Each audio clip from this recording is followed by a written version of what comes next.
What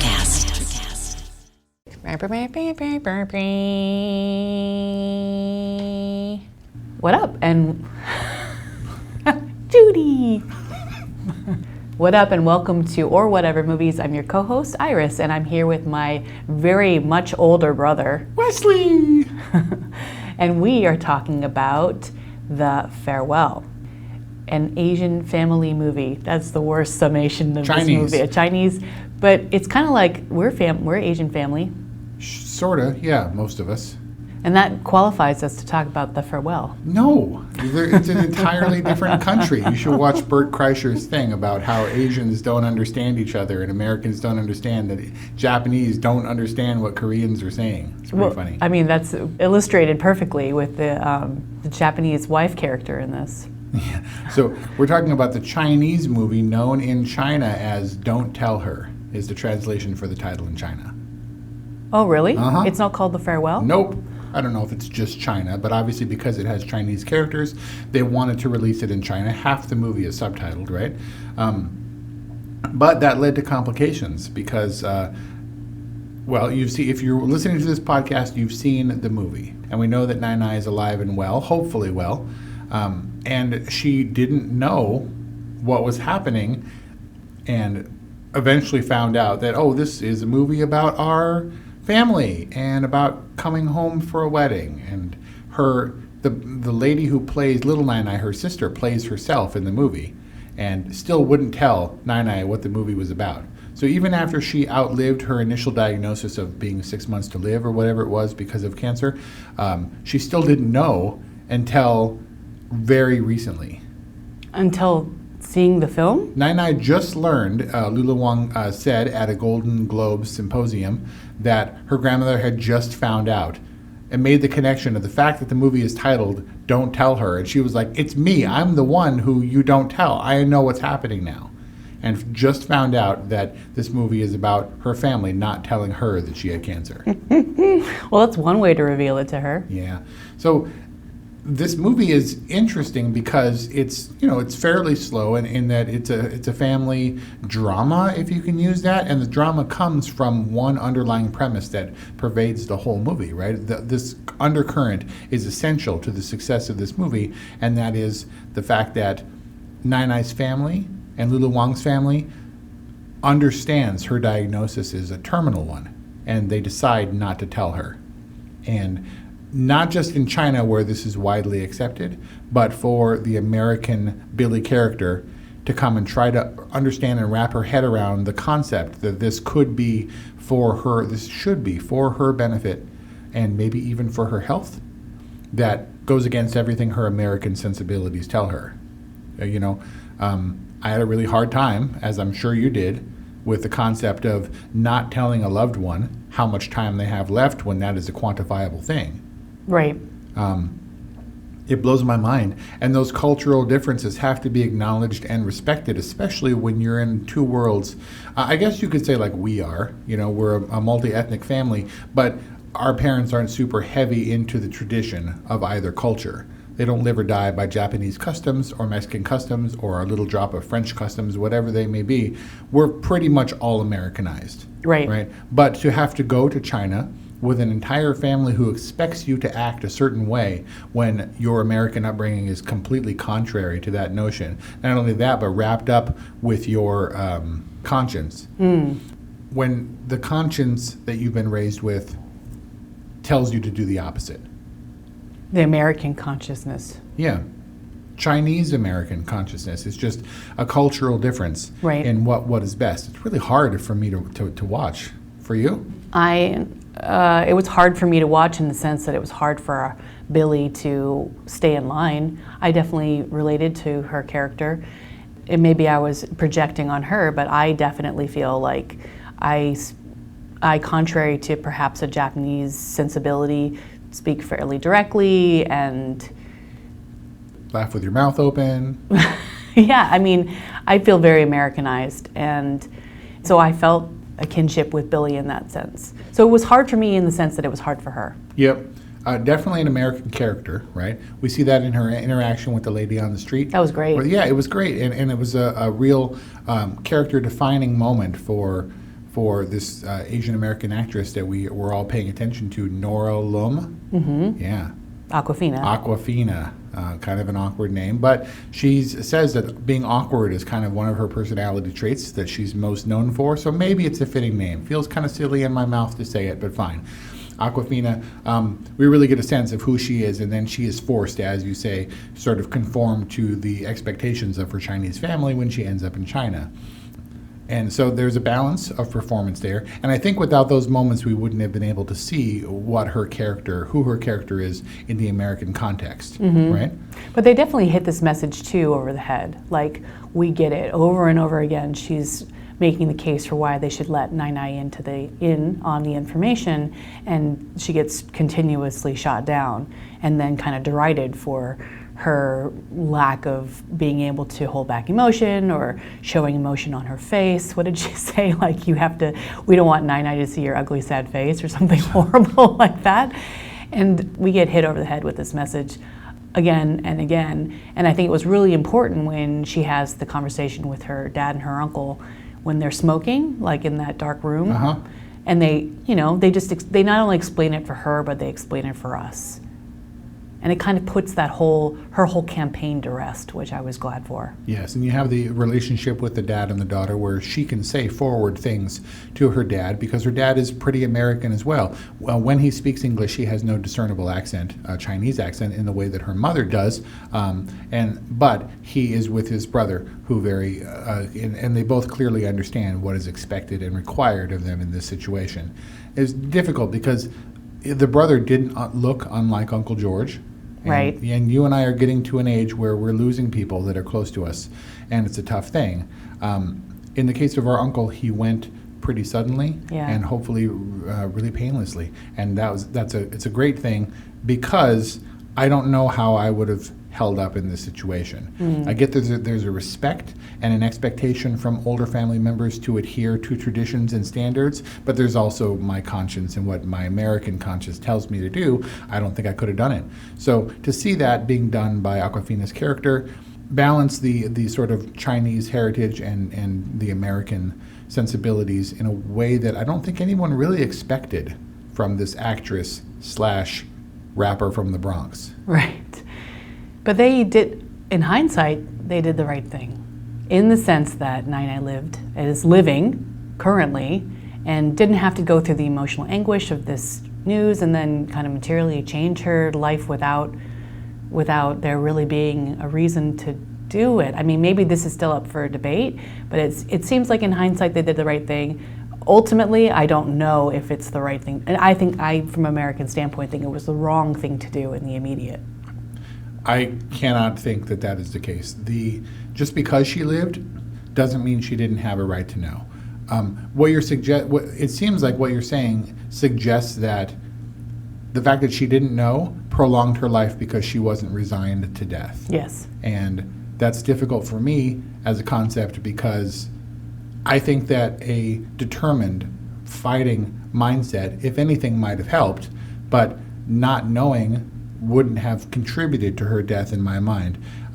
We're going to get into a topic that I'm wary of, but fine, you accept the cultural differences between America and China, and Chinese strongly believed in this more group mentality, but still, this is an illusion, right? It's something that they're telling themselves and is reinforced by group belief because every one of them, including little Nai Nai, her sister, even Nai Nai herself lied to her husband in his illness. Right. She knows the facade. Right. And acted in this movie like she had no clue why everyone was there. Weren't you waiting for her to just... Yes, and I thought that was what the twist was going to be. So the fact that, but maybe this is more than an awareness, maybe this is a state of mind, right? Where it's expected that you're going to be lied to and that you just go about your merry way as an older person. Maybe she wasn't expecting it to happen to her. I don't know. It's difficult. But the fact is, you're talking about mind over matter not contributing to her health. Where if she was aware she was going to die, maybe she would have prepared herself to die and would have actually died. The problem is in Chinese culture, these are the grandfathers of pseudoscience.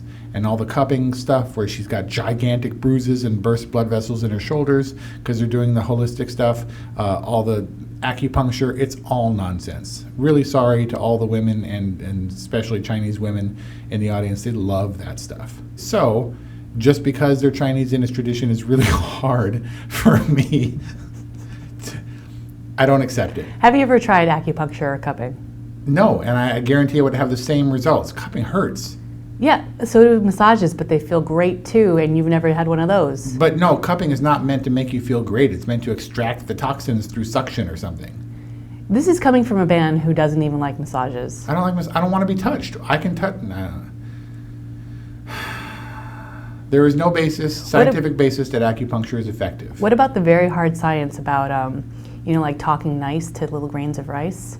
And when you talk to some, they flourish, and then when you talk mean to the others, they die? Yes. "You fool," written on a jar of rice, will cause it to turn rancid. Yeah. No, it's... You're talking about ancient medicine that people still observe today and pay a lot of money for. Yeah, and where are all those ancient practitioners now? All of them dead. But I wasn't only saying that Nine lived because she didn't dwell on a narrative of death.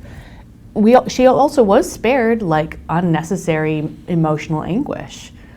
She was able to live without this interruption, which was false. I mean, you're talking about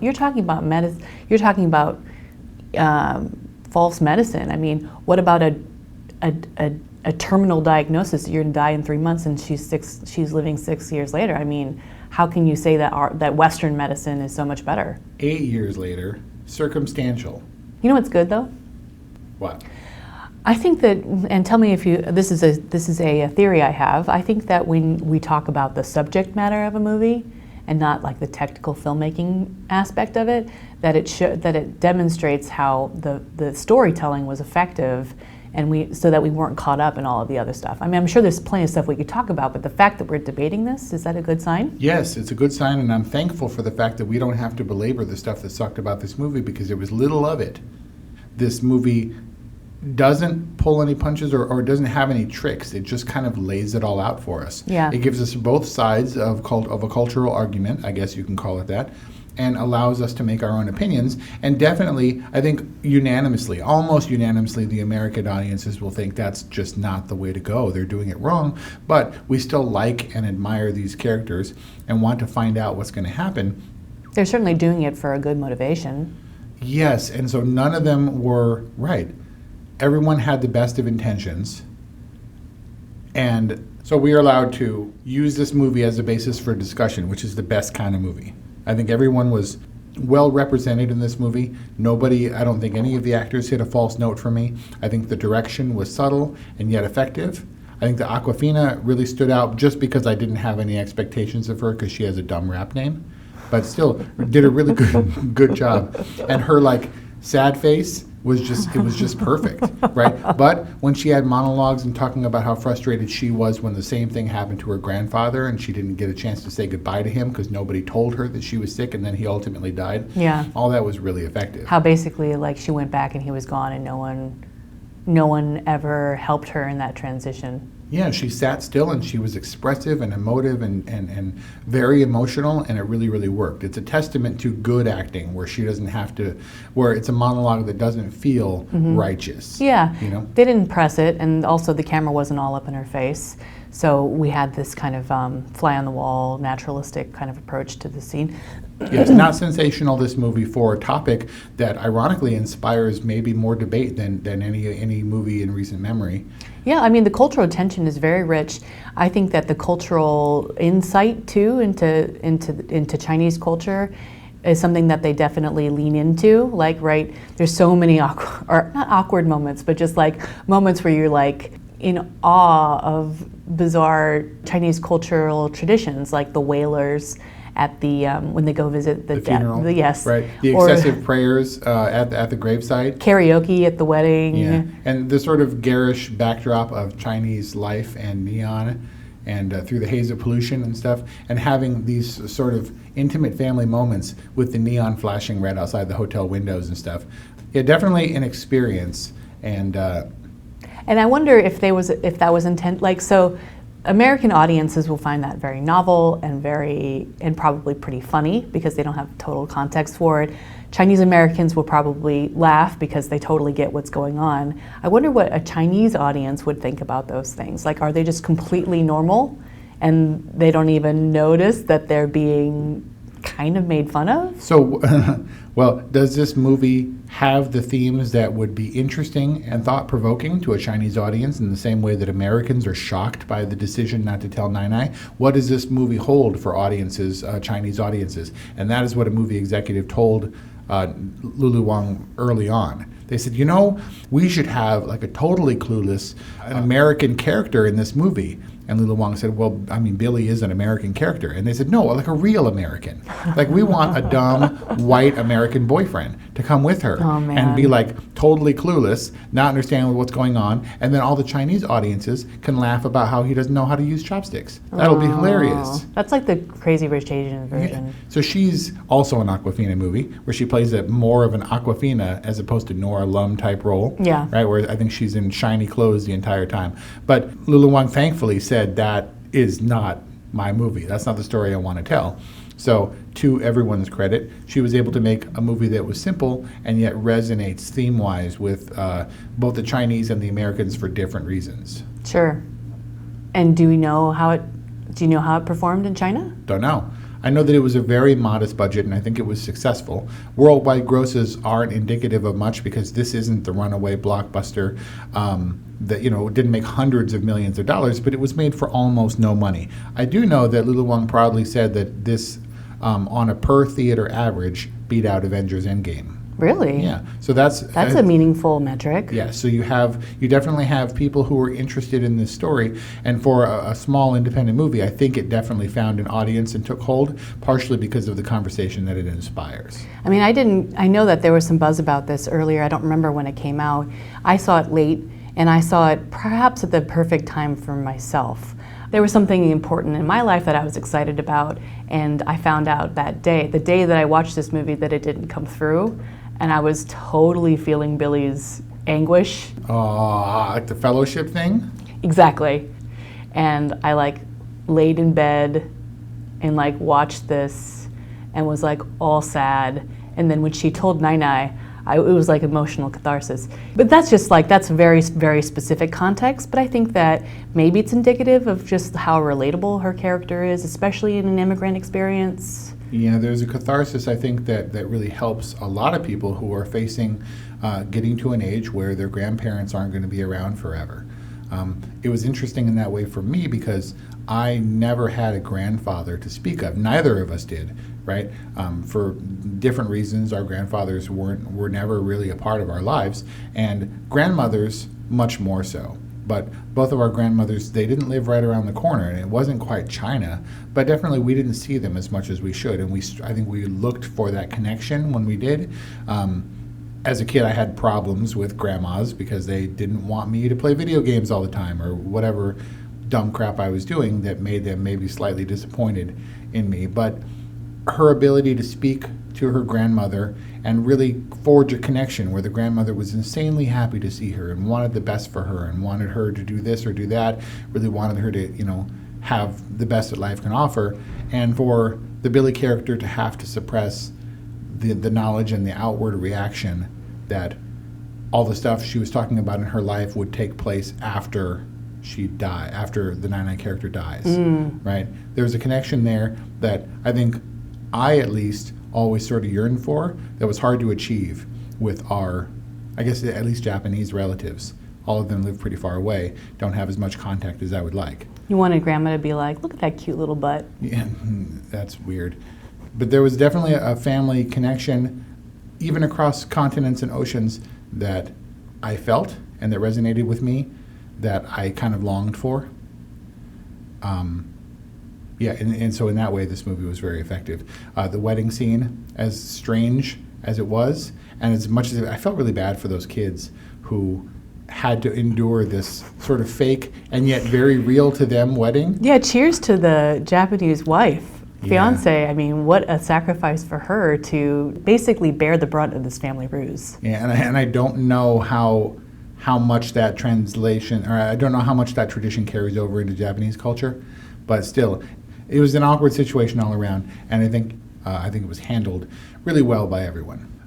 The thing that I took away from this movie most is the cultural differences, obviously, and the disconnection, and yet the inherent connection in the family of American and Chinese people, but culturally how they would be so difficult, and how the Billy character is trapped between these two worlds is fascinating. But that led me to think on a larger scale of how this movie would be received in America versus China. I think that outside of the Asian American community, I don't know that this movie had a lot of legs, but it seemed to resonate with a lot of people, and rightly so. But the character of little Nai-Nai's sister, who receives the diagnosis and chooses not to pass it on, she was played by herself in the movie. And so she had to tell her sister, the real Nai-Nai, that she was making a movie, but not what it was about.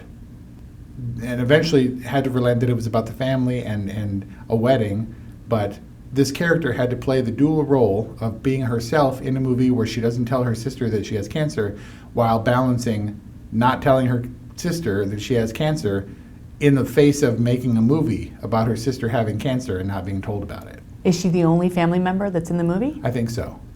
She did great. Yeah, she did great.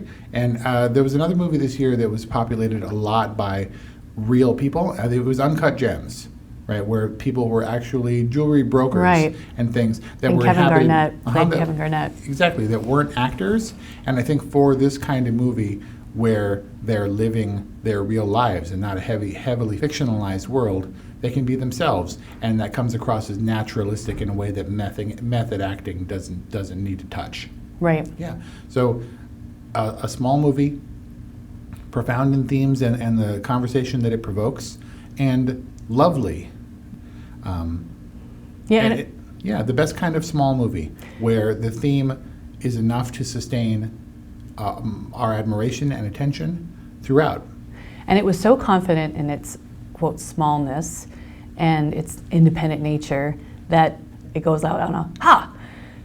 I mean, there's no like denouement, neat tying up of storylines or whatever. As she goes back to New York, she was, profoundly changed by this experience, or maybe just touched by that very special moment that the diagnosis provoked, getting everyone together for the first time in 25 years. But she's literally like walking down the street going, ha, ha, and that's kind of it. There's no like moral to the story. It just kind of let itself be, and confident that all of the stuff that it raised up, that work was done.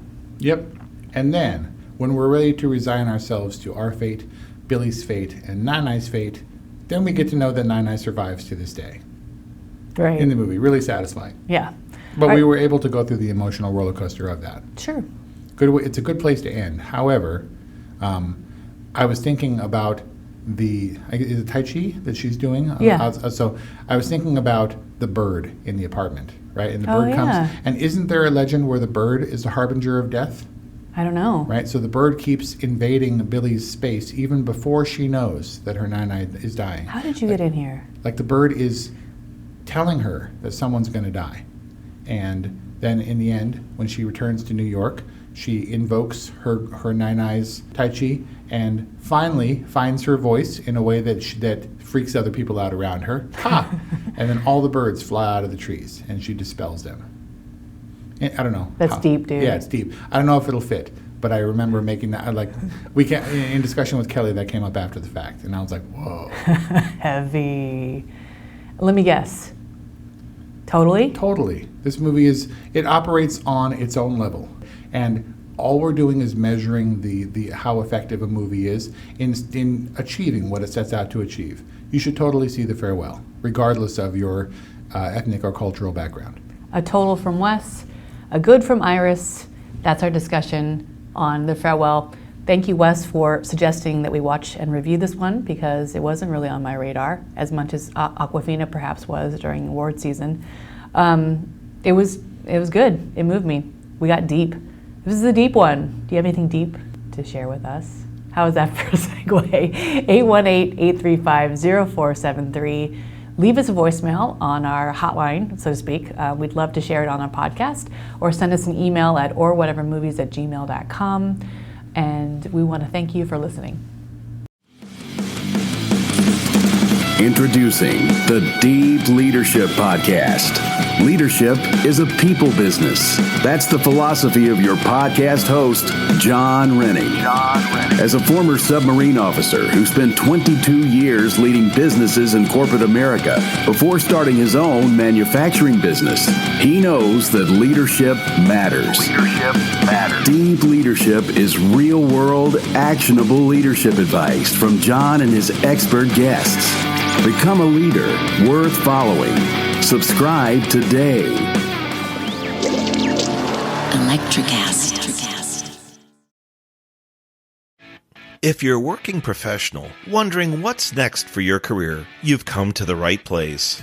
Whether you're looking for a promotion, growth, or a potential career transition, look no further. With over 30 years working in a variety of industries, I share my insider knowledge with those ready to get ahead on Career Advancement with Craig Ansell. Tune in to get your strategies for success.